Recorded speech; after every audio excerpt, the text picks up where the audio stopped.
In the labyrinthine corridors of Renaissance Florence, where power shifted like shadows at dusk and words could seal a man's fate or elevate him to greatness, Niccolo Machiavelli observed a truth that would echo through the centuries. Strength is not found in the noise of endless deliberation or the cascade of unnecessary words, but in the razor-sharp focus of decisive action. This principle, forged in the crucible of political intrigue and human ambition, reveals itself as more than mere strategy. It is a philosophy of transformation that speaks to the deepest aspects of human nature and the eternal struggle between our weaker and stronger selves. The concept that the man who destroys his weak self can never be destroyed by others emerges not from abstract theorizing, but from the harsh realities of survival in a world where hesitation equals death and verbosity signals vulnerability.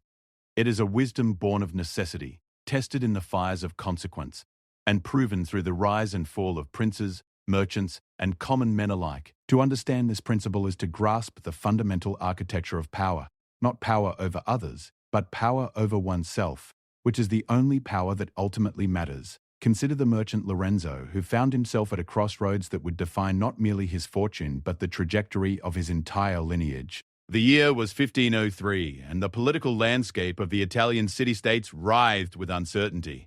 Florence teetered between republican ideals and the inexorable pull of powerful families, while foreign armies marched across the peninsula with promises of conquest and threats of destruction. In this maelstrom, Lorenzo faced a decision that would test every fiber of his being and reveal whether he possessed the strength that Machiavelli would later codify into timeless wisdom. The Medici had fallen from grace, their banking empire shattered by poor investments and political miscalculations.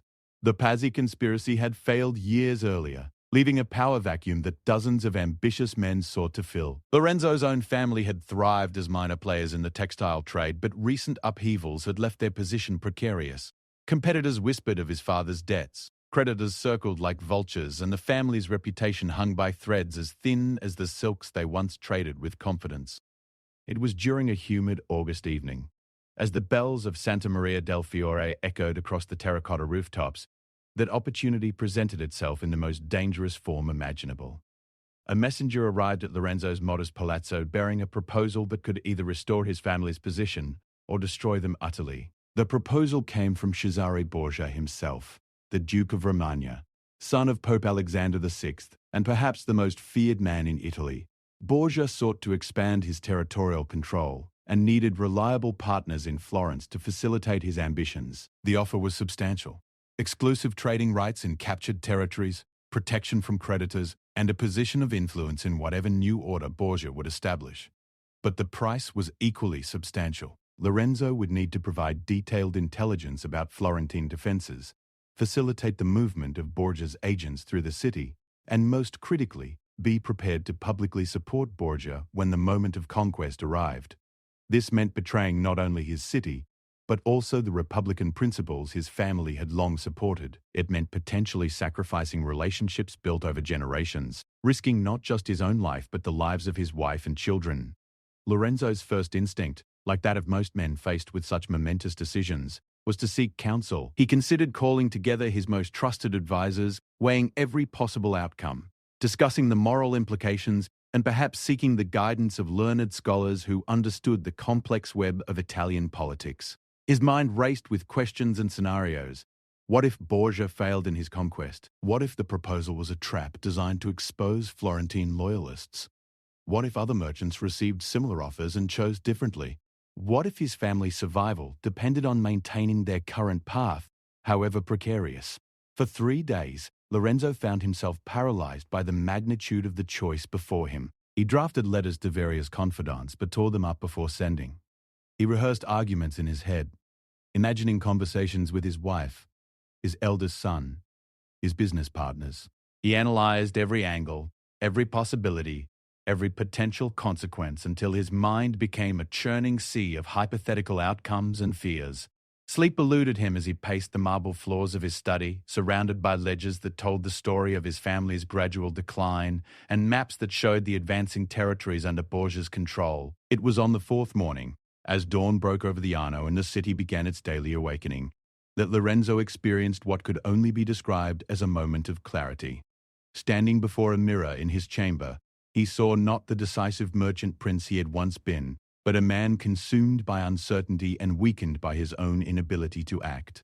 The face looking back at him bore the marks of sleepless nights and endless worry.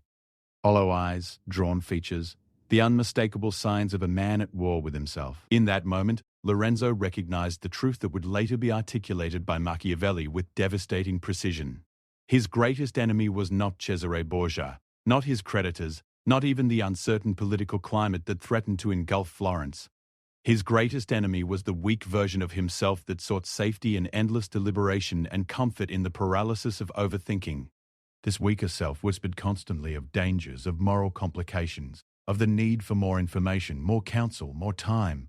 It was this voice that had already begun to destroy him more effectively than any external enemy ever could. The realization came with startling force. Strength lay not in having all the answers, but in having the courage to act decisively with incomplete information. The strong did not overthink because they understood that perfect knowledge was an illusion, and that opportunities like morning mist disappeared when exposed to too much scrutiny. They did not overspeak because they recognized that words without action were merely noise, and that true power communicated itself through deed rather than declaration. Lorenzo understood, in that crystalline moment of self-awareness, that he had been approaching the problem entirely wrong. Instead of asking whether Borgia's offer was morally correct or strategically sound, he should have been asking whether accepting or rejecting it aligned with his fundamental purpose and the kind of man he chose to be. Instead of seeking the counsel of others to validate or invalidate his instincts, he should have been listening to the deeper voice within himself, the voice that spoke not of fears and complications but of values and vision. The decision, when it finally came, arrived not through elaborate analysis, but through a simple recognition of who Lorenzo truly was and what he stood for. He had built his life and his family's reputation on principles of integrity, loyalty to Florence, and honest dealing with all parties. These were not abstract moral concepts, but practical foundations that had generated trust, respect, and sustainable success over generations. To abandon them now, regardless of the immediate tactical advantages, would be to destroy the very source of his strength. But more importantly, Lorenzo realized that the manner of his decision-making was as crucial as the decision itself, a choice born of weakness. Whether to accept or reject Borgia's offer would yield weak results regardless of its content. Only a decision made from a position of strength, clarity, and self-knowledge could produce the outcomes he truly sought. This meant not merely choosing, but choosing decisively, communicating that choice clearly, and then acting upon it with unwavering commitment. Without further consultation or deliberation, Lorenzo penned a brief but definitive response to Cesare Borgia. The letter, which historians would later discover in the Vatican archives, contained fewer than 50 words. It thanked the Duke for his confidence but declined the offer in terms that left no room for negotiation or reconsideration. There were no elaborate explanations, no moral justifications, no attempts to soften the rejection with diplomatic language. The message was clear, respectful, and final. More importantly, Lorenzo immediately began acting on his decision. He liquidated certain assets to address his most pressing debts, consolidated his remaining resources around his core textile business, and reached out to other Republican-minded merchants to form mutual support networks. Instead of trying to compete with the grand ambitions of princes and popes, he focused his energies on what he could actually control and influence. Rather than speaking extensively about his principles or his rejection of Borgia's offer, he simply lived those principles through his daily actions and business practices. The wisdom of this approach became evident within months. When Borgia's campaign ultimately stalled and his political fortunes reversed following his father's death, many of the merchants who had allied with him found themselves exposed and vulnerable. Their grand schemes collapsed, their reputations suffered, and their businesses faced ruin. Meanwhile, Lorenzo's focused approach to rebuilding his position through honest means and strategic partnerships yielded steady, sustainable results. His refusal to overthink the decision had allowed him to act while opportunities still existed, and his refusal to overspeak about his choices had preserved relationships and avoided unnecessary enemies. But the deeper transformation occurred within Lorenzo himself. By confronting and defeating his weak self, the part that sought safety in indecision and comfort in endless analysis, he had accessed a source of strength that no external force could threaten. This was not the brittle strength of the tyrant who rules through fear, nor the hollow strength of the boaster who impresses through words alone. This was the quiet, unshakable strength of a man who knows himself, trusts his judgment, and acts in accordance with his deepest values. The principle that emerged from Lorenzo's experience would later be observed by Machiavelli in countless other contexts throughout the Italian peninsula. In the courts of Milan and Naples, in the merchant republics of Venice and Genoa, in the papal territories and the small mountain kingdoms, the same pattern repeated itself with remarkable consistency. Those who achieved lasting success and maintained their positions through turbulent times shared certain characteristics that set them apart from those who rose quickly, only to fall spectacularly. The successful ones, Machiavelli noted, did not engage in the endless deliberations that paralyzed their competitors. When faced with significant decisions, they gathered essential information quickly, consulted briefly with trusted advisors if necessary, but then moved decisively to action. They understood that the world does not pause for perfect analysis and that opportunities often come disguised as risks that must be taken before their true value becomes apparent to others.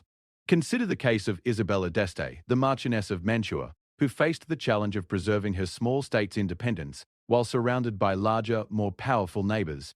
Rather than engaging in elaborate diplomatic negotiations that might have bought time but ultimately led to absorption by Milan or Venice, Isabella focused her energies on building Mantua's cultural prestige and economic utility. She made her court a center of artistic patronage, attracting the finest painters, musicians, and scholars of her era. She developed specialized trade relationships that made Mantua valuable to larger powers as a partner rather than as a conquest. Isabella's strength lay not in her ability to analyze every political nuance or to articulate elaborate justifications for her policies. Instead, it resided in her laser-like focus on what she could actually control, and her commitment to excelling in those areas. While other rulers exhausted themselves in military campaigns and diplomatic intrigues, Isabella concentrated on making Mantua indispensable through excellence rather than through force or manipulation. The contrast between Isabella's approach and that of her contemporaries illustrates another crucial aspect of Machiavellian wisdom. The strong distinguish between what they can control and what they cannot, then pour their energies exclusively into the former. The weak exhaust themselves trying to influence outcomes beyond their reach while neglecting the foundations of their own power. This principle extends far beyond the realm of Renaissance politics into the fundamental nature of human psychology and achievement. The tendency to overthink and overspeak represents a form of displacement activity. Behaviors that provide the illusion of productivity while actually avoiding the discomfort and risk inherent in decisive action. When we overthink, we create an elaborate mental theater where we can explore every possible scenario without committing to any particular course. When we overspeak, we generate the sensation of influence and importance without actually exercising either. The strong recognize these tendencies as symptoms of the weak self, the part of human nature that seeks safety above all else and mistakes activity for achievement. This weak self is not evil or shameful.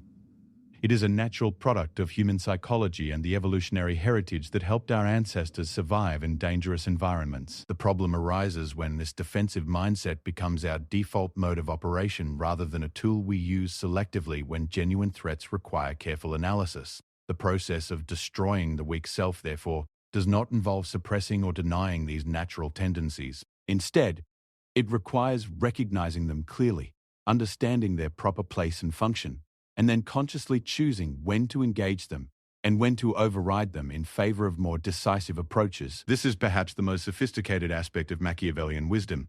It acknowledges human nature without being enslaved by it. The transformation from weakness to strength begins with brutal self-honesty about our own patterns of thinking and behavior. Most people go through life without ever clearly recognizing their own tendencies toward overthinking and overspeaking because these behaviors feel productive and important in the moment. The overthinker believes he is being thorough and responsible. The overspeaker believes she is being influential and engaging. Both activities provide immediate psychological rewards that mask their ultimate ineffectiveness. True strength requires the courage to observe ourselves with the same clarity we might apply to observing others. When we catch ourselves endlessly analyzing a decision that could be made with available information, we must recognize this as a form of avoidance rather than diligence. When we find ourselves explaining or justifying our choices at length, we must ask whether we are communicating effectively or simply seeking validation for our uncertainty. This self-observation must be accompanied by a willingness to act despite imperfect information and incomplete certainty. The strong understand that all human action occurs in the context of uncertainty, and that waiting for complete clarity is simply another form of choosing inaction over engagement with reality. They develop what might be called tolerance for ambiguity, the ability to make decisions and take action while acknowledging that outcomes cannot be guaranteed. But perhaps most critically, the strong cultivate what Machiavelli observed as virtù, a concept that encompasses not merely moral virtue, but the full range of excellences that enable effective action in the world. Virtue includes courage, certainly, but also practical wisdom, adaptability, self-knowledge, and the ability to read situations accurately. It represents the integration of character and capability that allows a person to respond to challenges with both ethical integrity and practical effectiveness. The development of virtù requires consistent practice in making decisions and taking action from a position of strength rather than weakness. This means choosing based on principles and vision rather than fears and limitations. It means communicating with clarity and purpose rather than with the need to impress or to avoid responsibility. It means focusing energy on areas where real influence can be exercised rather than dissipating it in activities that merely provide the illusion of control. The historical record provides countless examples of individuals who embodied these principles and achieved remarkable results, not through extraordinary talent or favorable circumstances, but through their ability to focus their energies effectively and act decisively when action was required. These people shared certain observable characteristics that distinguished them from their more verbose and indecisive contemporaries. They tended to ask different questions when faced with challenges. Instead of asking, what might go wrong, or how can I avoid making a mistake, they asked, what outcome do I actually want to achieve, and what action would move me closest to that outcome? This shift in questioning reflects a fundamental difference in orientation. From defensive to generative, from fear-based to purpose-driven, they also demonstrated remarkable economy in their communications. When they spoke or wrote, their words carried weight because they were carefully chosen and directly relevant to the matter at hand. They did not feel compelled to fill silence with commentary or to demonstrate their intelligence through elaborate explanations. Their communications served specific purposes rather than general self-expression, and as a result, people listened when they spoke and took their words seriously. Perhaps most importantly, they showed consistency between their stated principles and their actual behaviors. This consistency was not born of moral rigidity, but of clear self-knowledge and the discipline to act in accordance with their deepest values, even when external pressures suggested different courses of action. This alignment between values and actions created a kind of personal authority that could not be undermined by external circumstances or opposition. The cultivation of these characteristics requires what might be called practiced decisiveness, the deliberate development of skills and habits that support effective action rather than endless deliberation. This begins with small decisions and routine choices, using them as opportunities to practice clarity, speed, and commitment. When we approach even minor decisions with the same principles we would apply to major ones, we develop the mental and emotional patterns that will serve us when stakes are higher. This practice extends to how we manage information and input from others. The strong learn to gather information efficiently, focusing on what is essential for the decision at hand rather than pursuing exhaustive analysis that may actually decrease rather than increase the quality of their choices. They consult with others selectively, seeking specific insights or perspectives rather than general validation or elaborate discussion. They also develop what might be called strategic silence, the ability to withhold comment or explanation when it would not serve their purposes or the interests of others. This is not secretiveness or manipulation, but rather the recognition that not every thought needs to be shared and not every action needs to be justified to external audiences. The strong speak when they have something valuable to contribute and remain silent when silence serves better. The mastery of these principles creates a form of personal power that is remarkably resilient because it does not depend on external circumstances or the actions of others. When a person has truly destroyed their weak self, the self that seeks safety in indecision and comfort in endless analysis, they become effectively immune to the most common forms of manipulation and control that others might attempt to exercise over them. This immunity arises naturally from the characteristics we have been examining. A person who makes decisions based on clear principles and genuine self-knowledge cannot be swayed by appeals to fears or insecurities they have already faced and mastered. Someone who acts decisively based on available information cannot be paralyzed by others who demand impossible levels of certainty, or who attempt to create confusion through information overload. Perhaps most importantly, an individual who has learned to focus their energies on what they can actually influence becomes essentially uncontrollable, by those who depend on scattering attention and dissipating focus to maintain their own positions. In a world where most people's energies are dispersed across dozens of concerns and anxieties they cannot actually affect, the person who maintains clarity about their true priorities and acts consistently to advance them possesses an enormous practical advantage. This advantage manifests in numerous ways throughout all areas of life. In professional contexts, the person who can make decisions quickly and communicate them clearly inevitably rises to positions of greater responsibility and influence. Their colleagues and superiors come to rely on them because they provide clarity and direction rather than adding to the confusion and complexity that characterize most organizational environments. In personal relationships, the individual who has mastered these principles becomes someone others can depend upon for honest, direct communication and consistent behavior. They do not create drama through indecision or exhaust others with endless analysis of situations that require action. Their presence in relationships tends to be calming and energizing rather than draining because they contribute solutions rather than additional problems. In terms of personal development and achievement, the focused individual makes progress consistently because they direct their efforts towards specific outcomes rather than dissipating energy across multiple competing concerns. They understand that excellence in any area requires sustained attention and effort, and they have the discipline to maintain that focus even when other opportunities or distractions present themselves. But perhaps the most profound benefit of destroying the weak self lies in the realm of inner experience and psychological well-being. The person who has learned to act decisively and speak purposefully experiences a form of internal coherence that is impossible when our energies are scattered and our communications are driven by insecurity rather than clarity. This coherence manifests as what we might call existential confidence. Not the superficial confidence that depends on external validation or favorable circumstances, but the deep assurance that comes from knowing we can trust ourselves to navigate whatever challenges life presents. This confidence emerges naturally when we have repeatedly demonstrated to ourselves that we can make good decisions with imperfect information and follow through on our commitments even when difficulties arise. The historical examples that Machiavelli studied demonstrate this principle repeatedly.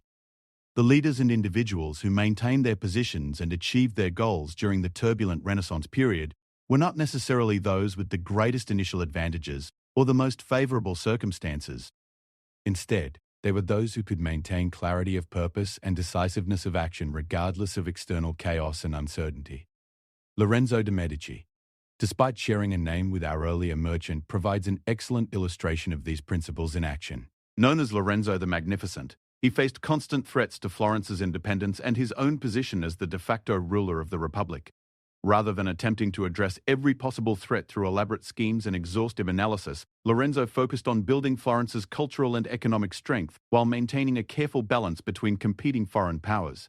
Lorenzo's approach to communication exemplified the principle of purposeful speech. His letters and public statements were models of clarity and precision, saying exactly what needed to be said, without unnecessary elaboration or diplomatic flourishes that might create confusion. When he needed to be conciliatory, he was conciliatory without being weak. When he needed to be firm, he was firm without being needlessly antagonistic. Most importantly, Lorenzo demonstrated the kind of consistent character that made him predictable to allies and enemies alike, which paradoxically gave him greater flexibility in his actions. Because people knew what he stood for and could rely on his word, they were willing to work with him even when their interests were not perfectly aligned. This reliability became a source of power that served him far better than would have any amount of cleverness or manipulation. The pattern we see in Lorenzo and other successful figures of the Renaissance reflects a deeper truth about human nature and social dynamics. People are naturally drawn to those who provide clarity and direction, rather than adding to the confusion and uncertainty that characterize most human situations. In a world where most individuals are struggling with their own internal conflicts and indecisiveness, the person who has achieved internal coherence and can act from a position of strength naturally becomes a focal point for others seeking stability and leadership. This dynamic creates what we might call gravitational leadership, the kind of influence that arises naturally from personal strength rather than being imposed through external authority or manipulation. The person who has destroyed their weak self and learned to act decisively does not need to seek followers or demand obedience. Others gravitate toward them because they represent the kind of clarity and effectiveness that everyone seeks but few achieve. This form of leadership is particularly powerful because it operates through example rather than through explicit instruction or control. When we observe someone making decisions confidently and following through consistently, we naturally begin to model our own behavior on theirs. Their strength becomes a kind of template that others can use to develop their own capacity for decisive action. The process of developing this kind of strength requires what might be called intelligent stubbornness, the ability to maintain focus and commitment to our chosen course of action while remaining flexible about methods and tactics. This is different from rigid inflexibility, which refuses to adapt when circumstances change. Intelligent stubbornness means being absolutely clear about our fundamental purposes and values while remaining creative and responsive about how we pursue them. This quality is essential because the path from weakness to strength inevitably involves periods of discomfort and challenge. Our weak self does not surrender easily. It continues to whisper of dangers and complications even after we have committed to more decisive approaches. The voices of others who are still trapped in patterns of overthinking and overspeaking may criticize our new directness as hasty or our new focus as narrow-minded. During these transitional periods, intelligent stubbornness allows us to maintain our commitment to growth while learning from genuine feedback and adapting our methods when necessary. We can distinguish between criticism that reflects others' discomfort with our strength and criticism that points to real areas where we need to improve our approach. The development of this discrimination requires ongoing practice in what we might call reality testing, the ability to assess situations and outcomes objectively rather than through the filter of our fears or desires. When we take decisive action and communicate clearly, we can observe the actual results of these approaches and adjust accordingly. This creates a feedback loop that continuously improves our judgment and effectiveness. Reality testing also helps us recognize the difference between the resistance that arises from others' investment in maintaining the status quo and the resistance that signals genuine problems with our approach. When we begin acting more decisively, some people will be uncomfortable because our strength highlights their own indecisiveness. Others may resist because our clarity makes it more difficult for them to avoid their own responsibilities or to continue operating through manipulation and confusion. Learning to distinguish between these different forms of resistance is crucial for maintaining our development while remaining open to legitimate concerns and suggestions. The strong do not become defensive when challenged, but they also do not allow others' insecurities or hidden agendas to deflect them from their purposes. This discrimination extends to our own internal experience as well. As we develop strength and decisiveness, we must learn to distinguish between the anxiety that signals genuine danger and the anxiety that simply reflects our unfamiliarity with operating from a position of strength.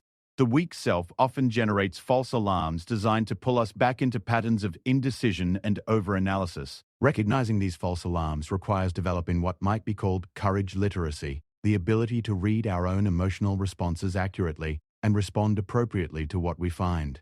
This means neither suppressing our concerns nor being controlled by them, but rather investigating them honestly to determine what information they provide about our situation and what action, if any, they call for. The cultivation of courage literacy represents one of the most sophisticated aspects of the transformation from weakness to strength. It requires us to develop a nuanced relationship with our own psychology, understanding how fear and anxiety function as both protective mechanisms and potential obstacles to growth. This understanding allows us to work skillfully with these emotions, rather than being either overwhelmed by them or artificially detached from them. As we develop these capacities, we begin to experience what Machiavelli observed as the ultimate form of security, the security that comes not from avoiding danger, but from knowing we can respond effectively to whatever challenges arise. This is the security of the strong, which stands in stark contrast to the brittle safety sought by the weak through endless precautions and preparations that never quite feel sufficient. The strong achieve this security through competence rather than control. They know they cannot prevent all difficulties or guarantee all outcomes, but they have confidence in their ability to navigate whatever situations develop. This confidence is based not on optimism or positive thinking, but on demonstrated capability and the kind of self-knowledge that comes from repeatedly testing ourselves against real challenges. This form of security extends naturally into all areas of life, creating what we might call integrated strength, a quality that manifests consistently regardless of context or circumstances. The person who has learned to operate from strength in professional settings naturally carries that same quality into personal relationships, creative pursuits, and community involvement. Strength, once developed, becomes a way of being rather than a collection of techniques or strategies.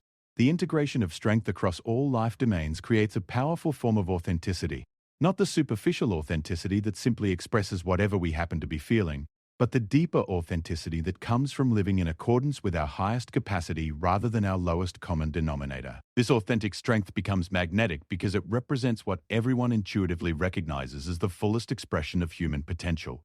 This magnetism operates at levels that extend far beyond conscious recognition. When we encounter someone who has truly integrated strength into their way of being, we sense something different about them, even if we cannot articulate exactly what that difference is. They seem more solid, more present, more real than people who are still struggling with internal conflicts and indecision. Their very presence suggests possibilities for our own development that we may not have previously considered. The ripple effects of this kind of personal transformation extend far beyond the individual who achieves it. When we operate consistently from strength rather than weakness, we create space for others to do the same.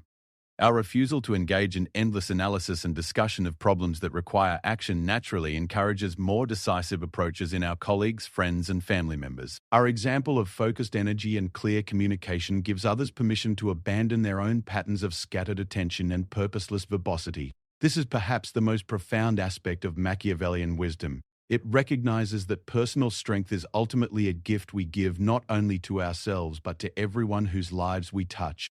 When we destroy our weak self and learn to act from our highest capacity, we create conditions that support the development of strength in others. We become what Machiavelli might have called a force for virtue in the world, a source of clarity and effectiveness that elevates the entire human environment in which we operate. The implications of this understanding extend into every domain of human activity.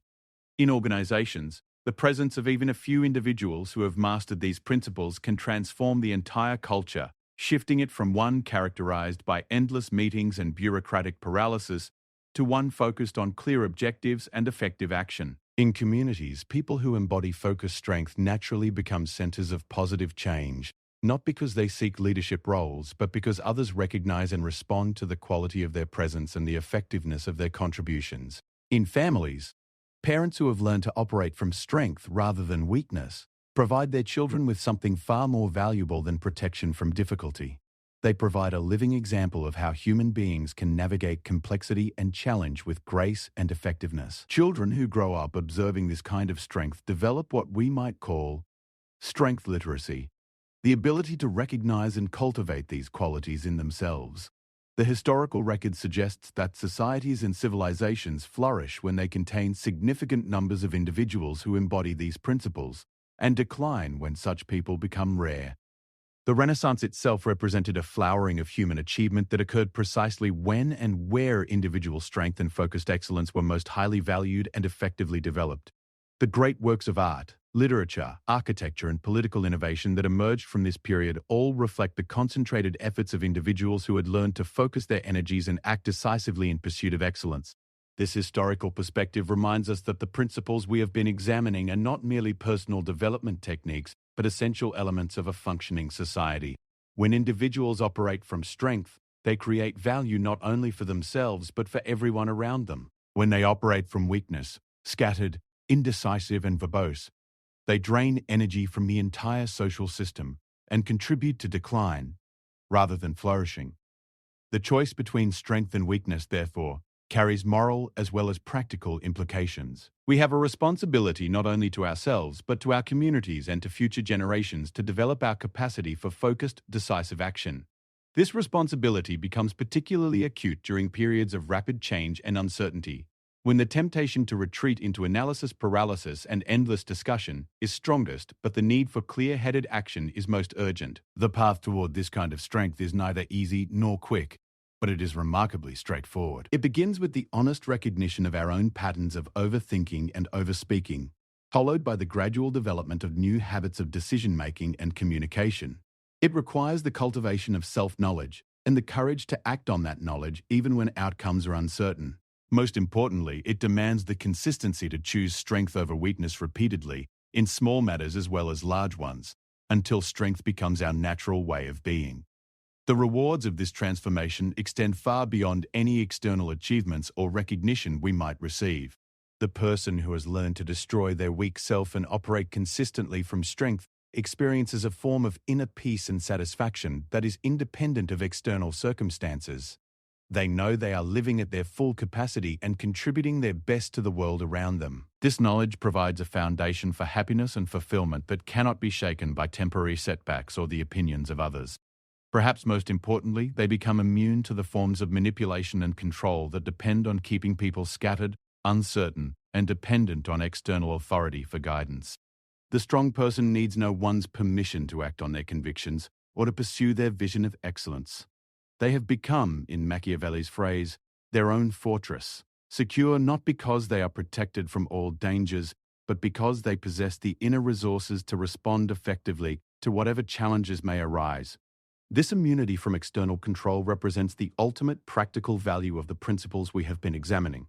In a world where various forces constantly compete for our attention, our energy, and our allegiance, the person who has mastered focus and decisiveness remains fundamentally free. They can engage with others from a position of strength rather than need, contribute to collective efforts without losing their individual identity, and navigate complex social and professional environments without being absorbed or diminished by them. This freedom extends into the realm of meaning and purpose as well. The strong person does not need to seek purpose through external sources or wait for others to validate their contributions.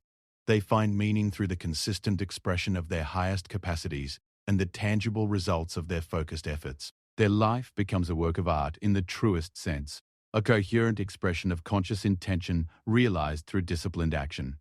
The achievement of this kind of integrated strength represents what Machiavelli understood as the highest form of human development. It is not the strength of the tyrant who dominates others, nor the cleverness of the manipulator who achieves temporary advantages through deception. It is the strength of the complete human being who has learned to operate at full capacity and to contribute maximum value to the world through the focused application of their abilities. This strength, once achieved, becomes its own protection. The person who embodies these principles cannot be destroyed by others because they have already destroyed everything in themselves that was vulnerable to such destruction. They have eliminated the weak self that could be manipulated through fear, confused through information overload, or paralyzed through excessive analysis. What remains is purely functional, a human being operating at optimal capacity and contributing their best to the continuing human project. The wisdom embedded in this understanding has echoed through the centuries since Machiavelli first articulated it, appearing in various forms in the teachings of philosophers, the strategies of successful leaders, and the practices of individuals who have achieved remarkable things in every field of human endeavor. It represents one of the most reliable and universally applicable principles for human development and achievement that has ever been discovered. In our contemporary world, where information overload and decision fatigue have become endemic problems, these principles become even more relevant and necessary. The ability to cut through complexity to focus on what matters most, to make decisions confidently with imperfect information, and to communicate clearly and purposefully has become a rare and valuable capacity. Those who develop it will inevitably rise to positions of influence and effectiveness, not through political maneuvering or self-promotion, but through the natural operation of competence and character. The strong don't overthink or overspeak because they understand that true power lies not in the elaboration of complexity, but in the elegant simplicity of focused action. They focus because they recognize that scattered energy produces scattered results, while concentrated effort creates the possibility for excellence and achievement that can endure long after its creators have departed from the scene. In learning to destroy their weak self, they become truly indestructible, not because they are invulnerable to all harm, but because they have eliminated everything in themselves that could be meaningfully destroyed. This, perhaps, is the ultimate lesson of Machiavellian wisdom. That strength is not something we possess, but something we become. Not a tool we use, but a way we exist in the world. When we fully embody these principles, we join the ranks of those throughout history who have contributed most significantly to human flourishing and achievement. We become forces for excellence and clarity in a world that desperately needs both. And in doing so, we fulfill the highest potential of human nature, while creating conditions that support the development of the same potential in others. The man who destroys his weak self truly cannot be destroyed by others, for he has already eliminated everything in himself that was destructible, leaving only what is permanent, valuable, and truly strong. This is both the promise and the challenge of the Machiavellian path, to become the kind of human being who operates consistently from strength, who contributes maximum value through focused action, and who serves as a living example of what becomes possible when we learn to transcend our own limitations and act from our highest capacity. In the end, this is not merely a strategy for personal success, but a blueprint for human excellence. A path that leads not only to individual achievement, but to the creation of a world where strength, clarity, and focused purpose become the norm rather than the exception. The choice to pursue this path remains always before us, in every decision we make and every action we take. The strong choose it repeatedly, understanding that each choice builds the foundation for all that follows.